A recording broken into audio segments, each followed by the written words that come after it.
Hello guys, today I will be showing you how to share Wi-Fi with a QR code on Android.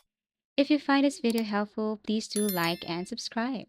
So first you have to open your settings and then tap on the Wi-Fi section or Wi-Fi settings of your phone. And as you can see here, I'm connected to a specific Wi-Fi. So if I want to share Wi-Fi with QR code, what I'm going to do is I have to tap this one right here.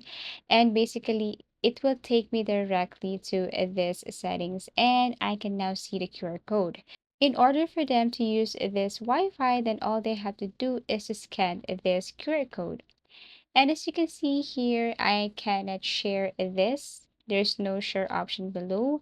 But if I'm going to tap on this nearby option below this QR code, then basically I can just share this link to someone or this QR code link to someone. So I'm going to tap on a nearby, then I will have my options right here. So as you can see, I can tap on this quick share, okay, and then tap on continue. Then basically I can share this Wi-Fi with a QR code on Android. Thank you so much for watching and see you again in our next video tutorials.